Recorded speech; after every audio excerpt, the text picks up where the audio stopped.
instituteur pendant 20 ans à Belleville, dans une école très, très représentative du quartier des Hauts-de-Belleville, très partagée. Et j'ai fait le choix, avec un certain nombre de mes collègues, mais je m'y suis particulièrement engagé, de donner une dimension très culturelle à l'activité de ma classe, multiforme, c'est-à-dire à la fois autour du livre, autour de la rencontre avec des écrivains, autour du théâtre et autour du cinéma. Ce qui fait que chaque année, j'emmenais mes élèves à des représentations théâtrales, classiques en particulier, parce qu'ils avaient peu l'occasion de le faire, évidemment. Parce que j'ai pensé que c'était quelque chose qu'ils n'avaient pas tous l'occasion de faire. L'expérience me l'a montré d'ailleurs. J'ai fait aussi des soirées avec les parents, notamment au château de Versailles, pour une représentation de, je crois que c'était les Fourberies de Scapin, si mes souvenirs sont. Et les retours aujourd'hui, avec le recul que tu peux avoir d'élèves ou de parents, vis-à-vis de cet apport que tu as fait spontanément, en plus de l'éducation habituelle scolaire des primaires? Alors, il faut ajouter que chaque année, nous faisions dans l'école une fête qui était un spectacle. Chaque classe organisait un spectacle. Et pour ma part, ça a toujours été une activité théâtrale avec l'ensemble de la classe. Pour moi, il n'était pas question qu'il y ait une sélection d'élèves qui soit sur scène, mais c'était toute la classe ou personne, et donc on a toujours fait un spectacle théâtral avec les enfants. Alors évidemment, j'ai rencontré des élèves qui me parlent encore de spectacles, dont j'ai conservé certaines vidéos. Un de mes élèves a même été comédien, et aujourd'hui intermittent du spectacle, et sa situation étant un peu trop précaire, il a choisi d'être instituteur, donc ça m'a fait aussi très plaisir. Et j'ai pensé que les ouvrir sur le monde de la création, sur le monde de la culture, était un moyen de leur faire prendre conscience de ce qu'est le monde aujourd'hui, de les intéresser à d'autres choses, de modifier leur horizon culturel, de modifier leur horizon.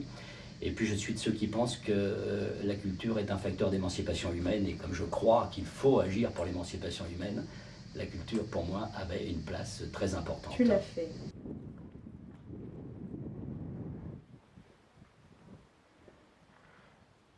Le rapport avec le festival, qui est là un mois, c'est quoi pour toi? Alors la première fois que je suis venu au festival, c'est pas en habitant Avignon, c'est dans les années 70, 71. Je venais de connaître ma femme qui habitait Marseille, et nous sommes venus à Avignon, invités par des amis, et j'ai un spectacle qui est toujours gravé dans ma tête, qui s'appelait Voltaire's Folie, 30 ans après, 40 ans après. La deuxième fois où je suis allé à Avignon, c'est pour des raisons liées à mon engagement de jeune à cette époque. J'étais chargé de monter un accueil de jeunes de toute la France pour exiger le droit de vivre, d'étudier, de travailler au pays, c'est-à-dire dans leur région. Pendant le festival.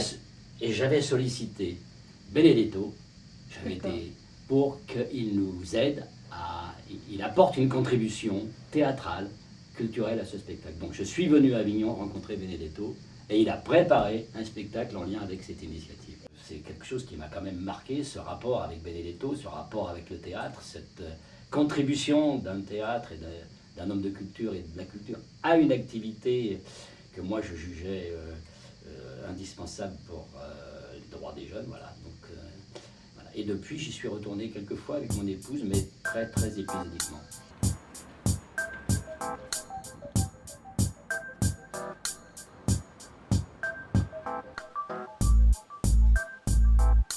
Je vais te donner des mots et j'attends que tu me dises la première chose qui te vient.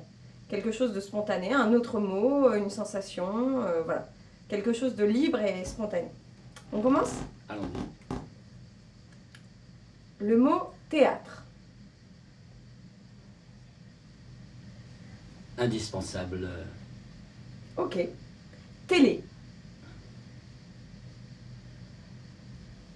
J'aime la télé. Avignon. une ville chargée d'histoire, une ville de théâtre, mais aussi une ville où il est parfois difficile d'habiter, de travailler, avec un taux de misère, de pauvreté de 30% sur la ville. 30%. Parce que peu de festivaliers peuvent mesurer, mais c'est quand même, faut le savoir. Le quotidien. La France? La France, mon pays, bien sûr, une histoire exceptionnelle, mais un avenir qu'il faut améliorer en le construisant. Jeunesse? Jeunesse,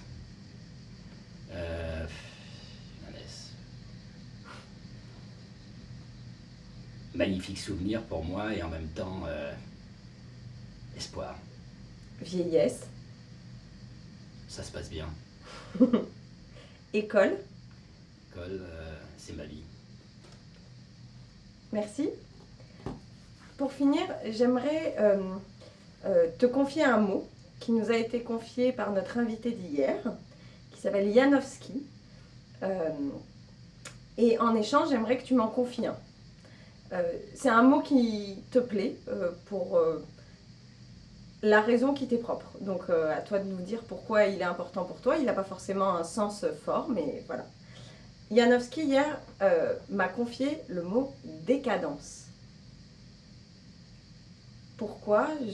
J'en fais mon interprétation, peut-être pour les deux sens qu'il a. Le sens propre, et puis dedans, il y a le mot danse. Et ça amène à une poésie du mot.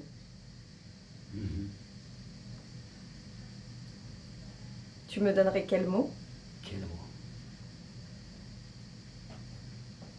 mot? Très difficile de sélectionner. Entre espoir, engagement, justice. Peut-être justice. D'accord, je prends justice.